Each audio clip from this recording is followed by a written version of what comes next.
Suspense.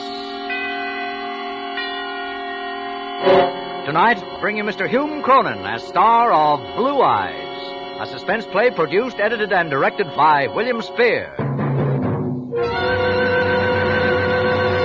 Suspense, radio's outstanding theater of thrills, is presented for your enjoyment as bring you Hume Cronyn in a remarkable tale of Suspense.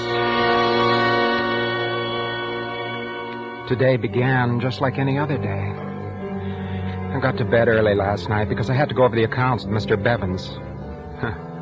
When you go over the accounts with old Hawkshaw, you've got to be in tip-top shape. Well, I dressed myself rather carefully this morning. I put on the necktie with the little flowers on it, the blue and red one. Jane said she liked it. Told me it matched my eyes. Made them look bluer. I went down to breakfast. My wife, Laura, was having her coffee. Good morning, Oliver. Good morning, dear. I'll have to warm your coffee. Here's the paper. Thanks. Oliver, must you wear that tie? That frightful necktie. It's not at all becoming. Well, matches my suit. It's a perfectly dreadful shade. Makes you look like a rube. I like it. Well, I don't. And I wish you wouldn't wear it. Oliver, aren't you listening to me? Oh, sure. I was reading. Oh, well, don't let my conversation disturb you. That's all right. Oliver. What's wrong now? Oliver, I don't know what's gotten into you lately. You forget things. You scarcely seem to hear a word I say. Aren't you feeling well? I feel fine. Why shouldn't I? Well, you look a bit drawn. I believe I'd better make an appointment for you with Dr. Thacker. Look, Laura, there's nothing the matter with me. I better get going now. I'll be late. But you haven't finished your breakfast. Well, that's all I want. I'm not very hungry. Where's my briefcase? On the hall table. Oliver, are you sure you're not ill? You look positively hollow-eyed. I never felt better in my life. Well... See you tonight, dear. Goodbye. Oliver. Yes? I hope you'll all... Oh, nothing. Goodbye. Laura was like that. A chronic worrier. She seemed to take delight in fretting about things that wouldn't even occur to the average person. Imagine me not feeling well. Why, I've never had a sick day in my life. There on the trellis was my prize rose bush. Climbing talisman, they call it. Suddenly, I was thinking of Jane. Perhaps if I put a rosebud in my buttonhole, Jane would notice. She'd say something about how the scent matched her perfume, and maybe we'd talk about roses. And I could impress her, because I know quite a lot about roses. I was just about to pick one of the buds. Well, good morning, Mr. Littlefield. Good morning. 2 letters for you today. Good morning, Mr. Crowley. Well, I see you doing a little gardening, Oh, no, I was just sort of looking the garden over. Well, it's a mighty fine garden you got there, Mr. Littlefield. Worked pretty hard on it, I suppose. Yes, I've given it my fair share of time. Oh, yes. A little too much, maybe, I beg your pardon? Well, it pays to be on the safe side, Mr. Littlefield. Now, of course, it ain't none of my business, but it seems to me that you're getting to look, a little peaked. You better go easy. Yes. Well, Son, you know. Good morning, Mr. Crowley. Yes, sir. Good morning to you, sir. I gotta get going anyway. It was the second time. The second time I'd heard it, and the day was hardly more than an hour old. First Laura, and now the postman. I felt all right. I felt swell. I thought of the rosebud again. I bent down, snipped off a bud from the bush, had to take the red cross pin out of my lapel to get the rose in, but I didn't mind taking the time. After all, 1 minute more or less never harmed anyone. I didn't know then how precious a minute can be. I glanced at my watch, 8:23. I had to run part of the way to the station. I arrived out of breath, panting, perspiring a bit, but I made it. Steve and Joe helped me aboard. Hey! Oliver, you ought to get an earlier start in the morning. I was delayed at the house. Boy, listen to old Ollie wheeze. And you're the guy who used to be a track star in high school. Where's the old wind, Ollie? I'm all right. Just a second now. Now, seriously, Oliver, it's dangerous business for a man of your age to be running around that way. Man of my age? Listen to him. You'd think I was 80. Say, know what you need? Maxidrine. Pep you up, make you feel like a million. I tell you, there's nothing wrong with me. I got 2 or 3 here with me. A little box, a pocket here somewhere. Here we are. Let me make a little present. Non-habit forming, you know. Maxidrine? What do I want with Maxidrine? You keep them in your pocket. Take a half of one with some water when you get that sagged out feeling, you know? Pep you up like a million. Make a new man out of you. practically just like a club.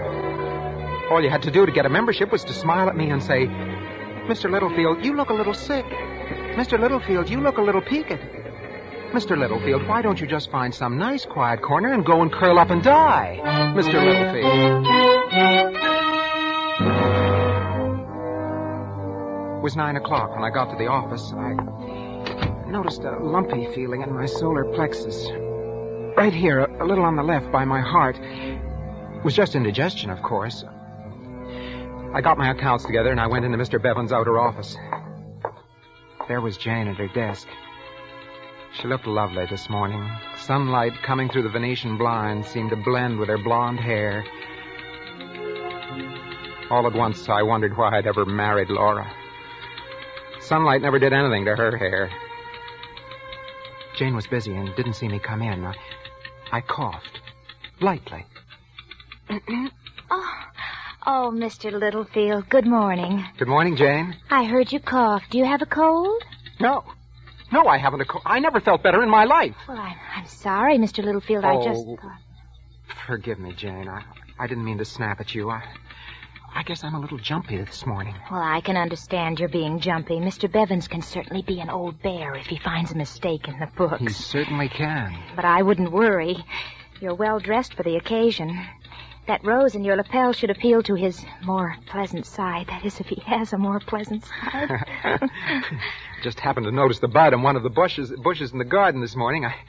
I don't know why I wore it. It looks very nice. Thank you. It's a climbing talisman. Do you know anything about roses? No, I'm afraid not. They're my favorite flower, though. I grow them as a hobby. I had some exhibited once. Oh, you must be quite a gardener. Oh, no, I'm not really. You see, there isn't a lot to growing a good rose. You just have to watch your soil carefully. Irrigate, of course. And roses take a lot of spraying, too. Oh, I see. And let me tell you, if you intend to exhibit your flowers, there mustn't be any evidence of insect damage. You see, a rose is judged first by its form and color, then substance, then... Excuse me. Oh, of course. Yes, sir. Have you seen Littlefield? Why, yes, sir. Why in the name of heaven has he come in here? Why doesn't he know he has a 9 o'clock appointment with me? Well, Mr. Bevins, Mr. Littlefield has been waiting for you in the outer office. You didn't call, sir. Is it necessary for me to call my employees after I've made a specific appointment? Well, I'm sorry, Mr. Bevins. I'm sure that Mr. Littlefield Littlefield's a fool. Have him come in here right away. Yes, sir. Mr. Littlefield, It's all right, Jane. I'll go right in. I walked toward the door. I could feel that lump inside of me getting bigger, almost choking. What right did Bevins have to say such things about me? And in front of Jane? I reached for the door handle and turned it. Well, Littlefield, what are you standing there for? Come in. Sit down. Littlefield, I believe you're aware of my sentiments regarding punctuality. I expect my employees to be on time. In fact, I demand that they do. Well, you see, Mr. Bevins... Never mind. We'll discuss the matter at a later date. Right now, I want to see the vouchers. Last month's. Yes, sir. Right here. Littlefield, these are the May vouchers. Oh. So they are. I'm sorry, Mr. Bevins. Here. Now, let me see the audit on these. Yes, sir. Not the sales slips, Littlefield, the audit. Oh. What the devil's wrong with you, man? What? A person would think you are completely addled. Addled? Well, I'm not addled. And I'm not a fool, either. You had no right to call me that, you understand? Littlefield, I think you must be ill. No, I'm not ill. Don't say I'm ill because I never felt better in my life. All that's wrong with me, Mr. Bevins, is that I'm mad. Yes, that's the word for it. I think you are mad. Completely mad. That's not what I mean either, Mr. Bevins. I'm perfectly all right, except that I'm not going to sit here and listen to you calling me names. No, sir. I've got 17 years' worth of temper stored up right here, and I'm warning you, Mr. Bevins, I'd like to tell you just what I think of you. Get out of this office, Littlefield. If there's one thing I will not tolerate, it's insubordination. All right, Mr. Bevins, all right. So I'm insubordinate. And it may surprise you to know that I've wanted to be insubordinate for 17 long years. See here, young... 17 years I've worked for you, and what thanks have I ever had for it? $2 raises and listening to you about... Littlefield, get out! You're fired. I know. Sure, I'm fired. But that's all you can do to me, Mr. Bevins. All you can do is fire me. Why didn't you fire me a long time ago?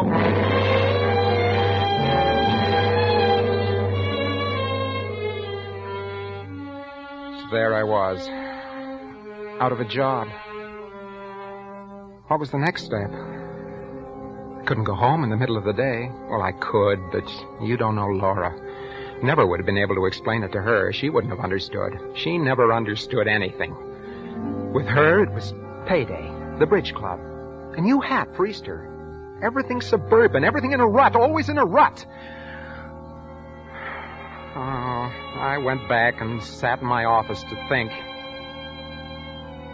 After a little while, I got up and went to the water cooler, pulled my handkerchief out to wipe off my hands, and something fell out of my pocket. It was that little pill box. I opened it.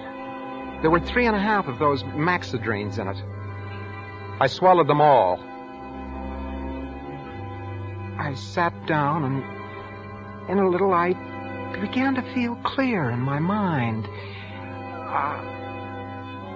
My life with this awful, deadly grind, because I was married to Laura. She was the cause of all my unhappiness, the cause of my failure, the reason for my losing my job. Something would have to be done about Laura. Why not eliminate the cause? That was it. Eliminate the cause and you have the situation licked. Eliminate the cause.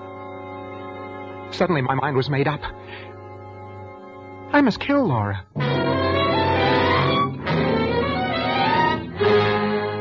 For Suspense are bringing you Hume Cronyn in Blue Eyes by Charles Smith and Lewis Reed.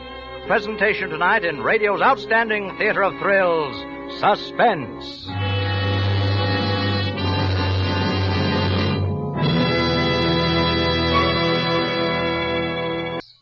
And now, bring back to our Hollywood soundstage Hume Cronyn, who, as Oliver Littlefield in Blue Eyes, continues a narrative well calculated to keep you in suspense.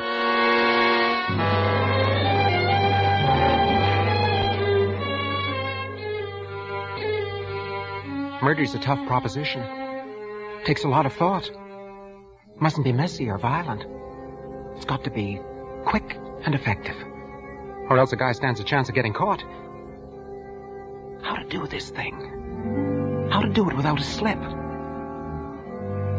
Suddenly I had it. Laura took some medicine every night at bedtime. 2 tablespoons of powder that Dr. Thacker had prescribed for her and a glass of warm milk. If I were to get some poison that looked like that powder and substitute... Yes. That was perfect. It couldn't miss. Quick and effective.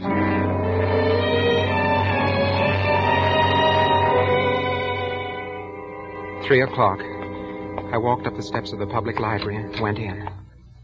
Yes, sir. Can I help you? I'd like to see some books on, Yes? I just wanted to look over something on roses. Oh, that's horticulture, section 5, just across the aisle. Oh, yes. Horticulture, of course. Thank you.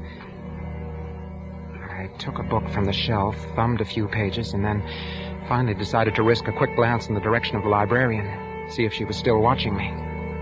The desk was empty. She'd left it.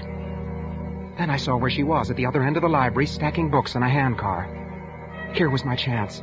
I could slip across to the science alcove without her seeing.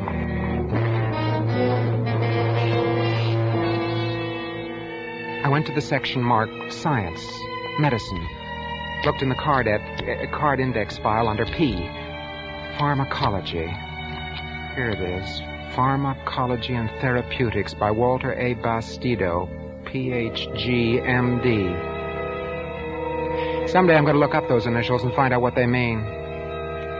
I found the book. The index said, look under hydrocyanate acid and cyanate. And there it was. Cyanate, used as intensifier in photographic development. 2.5 grains of this cyanate is reckoned to be a lethal dose. I could buy the stuff in a photographic store. 2.5 grains. Fatal. Pardon me, sir. Oh, yes? I'd like to put these books away if I may. Oh, you're the gentleman who was looking for books on roses. Yes, I was. Well, I'm afraid you're in the wrong department, sir. I told you a moment ago you'll find everything on roses. Oh, it was clumsy of me. I'm terribly sorry, sir. Oh, it's all right. It's my fault. I was in the way. Oh, you dropped your book. Here. Thank you. What? This isn't a book on roses at all. It's pharmacology. Oh, well, what do you know about that? I must have picked up the wrong book somewhere. Yes, you must have. She stared at me as I put the book back on the shelf. I turned and walked away.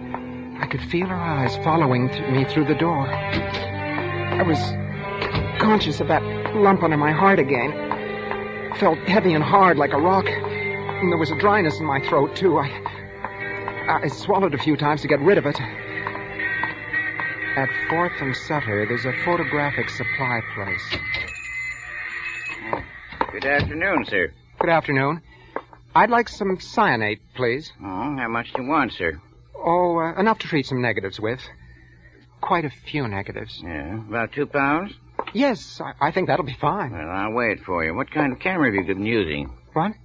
Oh, I have a Brownie camera. Brownie, eh? Yeah. A lot of people are going back to them since the war. You can take good pictures with a box camera if you use it right. You know what they say. It's not the camera, but the man behind the camera that makes the picture. Yes. What size negative do you shoot with it? Negatives? Well, as far as negatives go, I 2 1/4 by 3 1/4, probably. That's what most brownies take. Yes, that's the size. I wasn't going to be able to keep this up much longer. I was bound to make a slip sooner or later. Couldn't say I was in a hurry. He might get suspicious. A man buying poison shouldn't ever be in a hurry. Why was he taking so long? I could feel perspiration on my forehead, cold and damp. The room began to look lopsided. Everything seemed to be swaying. Swaying. Grip the counter with both hands. Grip it tightly. Now smile. Yeah. Here you are, sir. That'd be 57 cents. Yes, here. Thank you. Hey, just a minute. Hey, mister. Hey. I heard him shout after me, but I kept right on walking, faster. So a photographic studio was just like a drugstore after all. If you bought poison, you had to sign for it. Well, I wasn't going to. No, sir, I wasn't going to. I ducked around the corner. Hey, mister. Hey, officer, you see a fellow just come out of here? What fella? Gray suit, blue tie, rose in the buttonhole. No? Well, he's gone. Now, what do you make of that? The guy gives me a 20 instead of a 1 and disappears. Well, I can do business like that all day long. I won't forget that, gent. No, sir.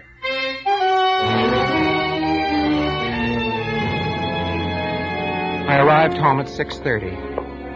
Laura wasn't there. The table wasn't set. Well, she was probably late shopping. I went upstairs and found the bottle in the medicine chest. The cyanate matched the powder in the bottle perfectly. She'd never be able to tell the difference. I poured half the bottle's contents into the sink, marked with my finger the level of the medicine, and then refilled the bottle with cyanate up to the mark and shook it so as to mix it thoroughly. I emptied the rest of the poison in the sink, and I let the water run for a minute. There. It was done. Everything accomplished. And very neatly, too. All I had to do now was wait. I glanced at the bedroom door. It was closed. All the doors on the second floor were closed. That's another thing. That's another thing I hated about Laura. So precise about her housekeeping, everything in its place, even to closing doors when a room wasn't in use. I went back downstairs and I tried to light a cigarette. My hands were beginning to shake. Nerves again. I took a book from the table by the sofa, tried to read. Then I realized what I was reading. Funny, I should have picked up that book. Memory album of Oliver and Laura Littlefield. And a dance program tied in pink ribbon. Homecoming dance, Indiana University, 1928. First anniversary. Oliver and Laura Littlefield celebrating their first anniversary, July the 12th, 1929. They invite you to an informal tea. Suddenly, I was lonesome for Laura. I missed her. Where was she? Why was she so late? I wanted to hear her voice. Even if she nagged me, it didn't really matter. I wanted to hear her say something. I thought back over the events of that day. I thought of my married life with Laura. Hadn't been as bad as I let myself believe. Hadn't been bad at all.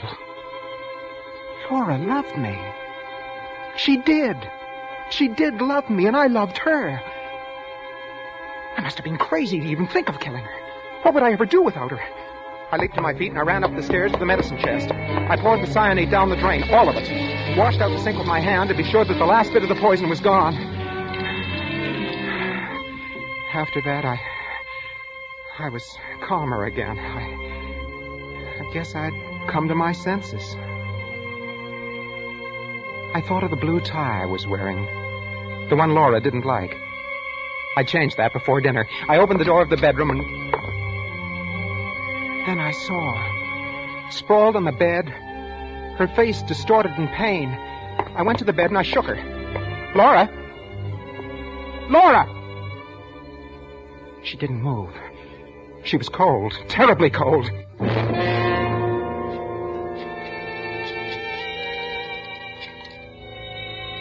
Hello? Hello, Dr. Thacker?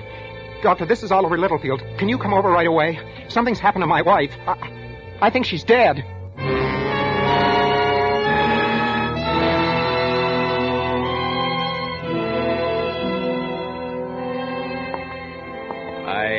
I'm afraid you were right, Mr. Littlefield.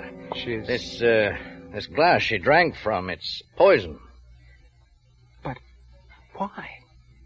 Why? I'm afraid, sir, it looks like suicide. Suicide? She wouldn't do that. She had no reason. She had a reason, Mr. Littlefield. Your wife was dying of an incurable disease. But that's not true. She would have told me. She wanted to keep it from you. Those were her wishes. I'm sorry, Mr. Littlefield. Without saying anything more, he left the room. I sat there staring at Laura. My mind was a blank. I don't know how long it was until Dr. Thacker came back. Mr. Littlefield. What is it? This, bottle. Huh? Well, that's the medicine you prescribed for my wife. I think not.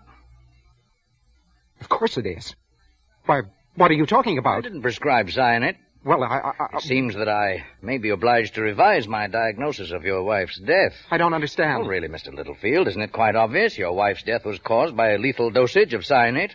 Her medicine bottle was filled with cyanide. The odor is still there. Yes, but I can explain that. You see, there wasn't a bit of it left. I threw it all away. She must have bought some herself. I hardly think she'd fill her medicine bottle with poison if she intended to commit suicide. Now, wait a minute. You've got to listen to me. I didn't do it. I didn't do it, if that's what you're thinking. Dr. Thacker, you've known me for a long time. You can take my word for it. Hello, operator. Get me the police. You see, it started with that blue tie. It made my eyes look bluer. Everybody told me I was sick. I started to feel sick. Yes, that's right. This is an emergency. Then the Rosebud and Mr. Bevins and the Maxidrine. I didn't know what I was doing for a while. Hello, this is Dr. Thacker. Doctor. You'd better send someone to 6931 Doctor, Claiborne right away. You know, people can drive you out of your mind if they keep saying the same thing to you over and over again. I beg pardon? You've got to listen. You've got to listen. It was the blue tie. Laura started it. She said I was hollow-eyed. No, it looks like homicide.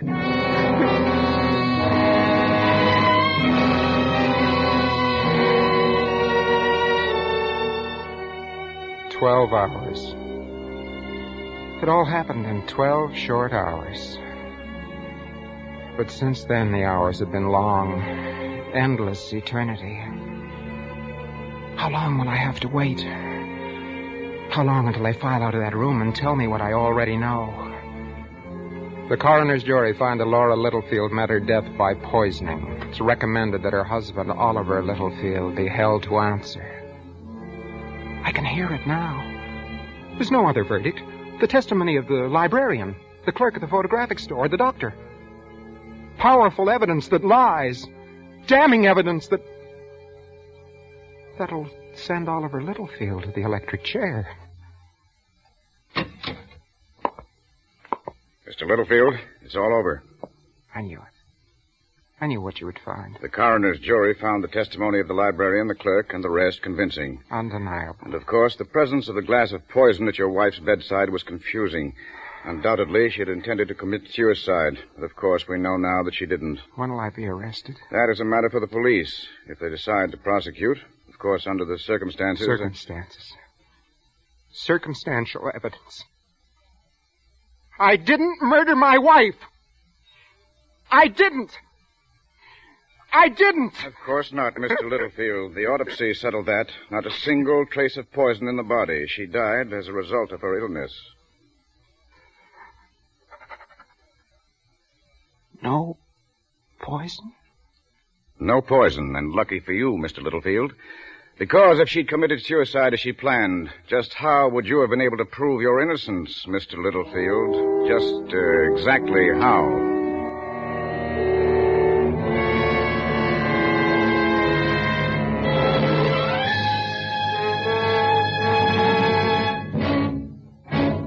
Suspense. Next Thursday, same time, Suspense, radio's outstanding theater of thrills. Produced by William Spear. This is CBS, the Columbia Broadcasting System.